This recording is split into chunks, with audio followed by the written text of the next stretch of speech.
Okay. My favorite album of all time is Born to Run by Bruce Springsteen. He is my favorite artist. Oh, tell me about this Bruce Springsteen character. Well, I grew up in Philly, man. You know. Yeah, I bet.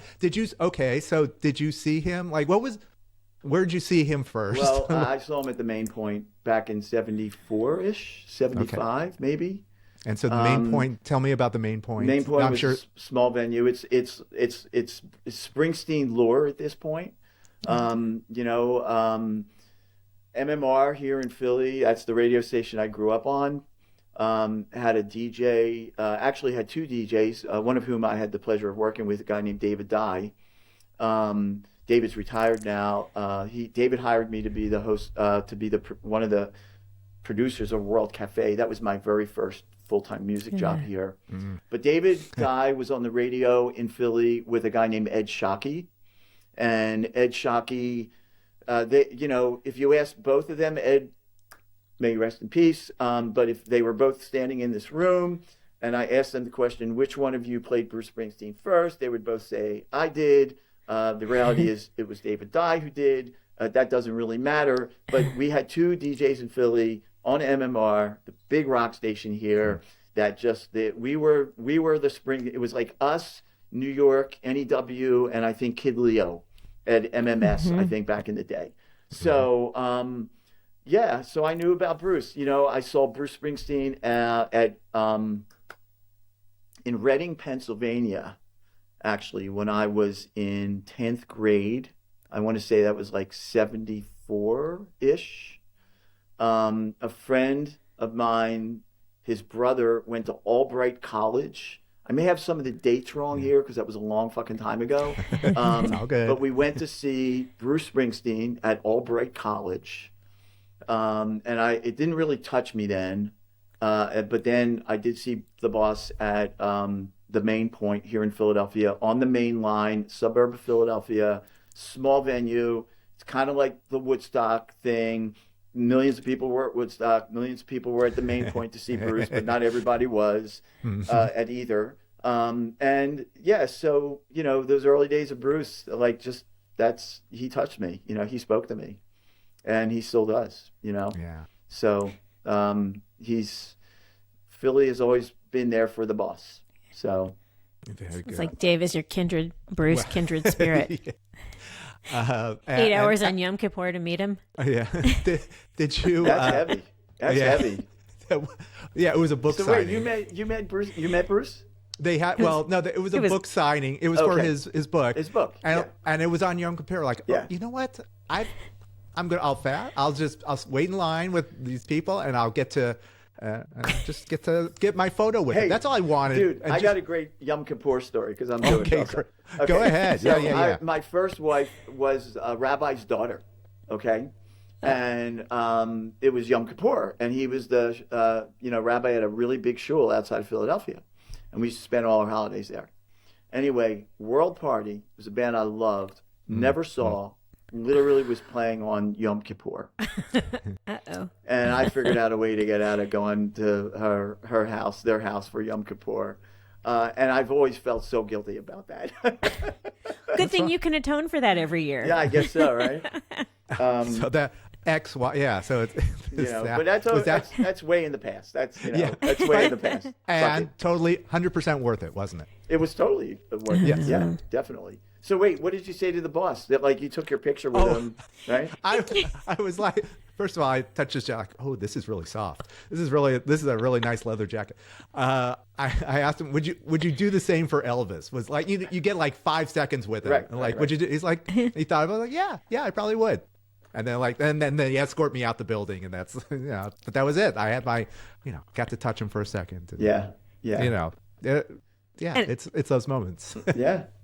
Did you get to meet? Have you ever met Springsteen? I've met him a few times. Yes. Actually, the first time I met him was before a show here in Philly. And you're waiting in line, and it's like there were just a few of us. And in fact, David Dye was with us. Pierre Robert from MMR was there. Myself. I think that was it. The label person, Lisa, and they all walked out of the tunnel before a show.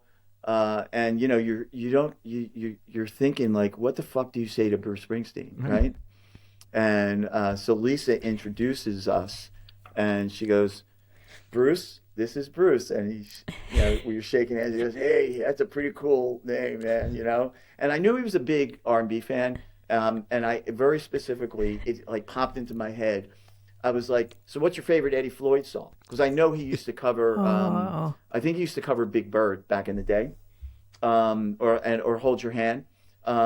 And we had like literally a 2-minute conversation about Eddie Floyd, and it was unbelievable. And that's all I needed. Okay. Yeah. Fast forward, I too go to the book signing. Okay. And I'm waiting in line in the pouring rain, definitely not a Jewish holiday, hours. I go up to Bruce, and I walk over to him. I was like, hey, how you doing? Nice to meet you. He goes, what's your name? I was like, Bruce. He goes, I met a guy a few years ago named Bruce from Philly. Yeah. And I Amazing. said, that was me, Bruce. Yeah. He goes, wait, you work with David Dye, right? Yeah. And I couldn't believe he fucking remembered that. That's incredible. I love that. Impact. Something. That's right. I don't know what it was. You impacted his life. Yeah, there was some guy talking about Eddie Floyd. Like, yeah. Yeah, but think how many people they meet. I mean, that's a big deal. They meet a fucking lot of people. Yeah. And then one more story about the boss. Please, so that's why you're here. we had been trying to get a World Cafe interview with Bruce Springsteen literally for 30 years.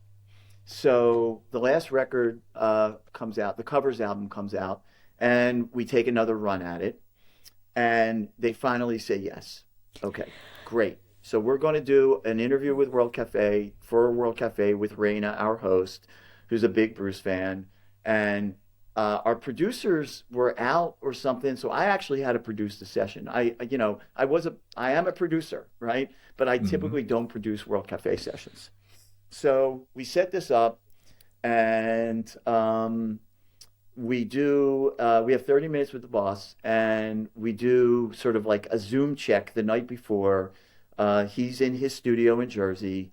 I'm here at the station. That all goes fine. I talk to his production guy, engineer guy. Everything's all set. So he goes, all right, we'll see you tomorrow at 11 o'clock or 11:30. So we sign on, and Raina and I are on the screen, like the three of us here, but there's one screen blank, and it says Bruce Springsteen, right? The name, right? I figure that his engineer is going to pop on, but no. At 11:30, whenever it was, on pops Bruce himself. And I'm like in shock. It's like when you look at the video of the Zoom, I don't know what to fucking say because I was not expecting Bruce Springsteen to actually sign on himself. Oh my God. And Raina notices this. She notices I'm like frozen, like not technically, like I'm just like, and she just jumps right in. And it was the best fucking interview. It was such a great conversation.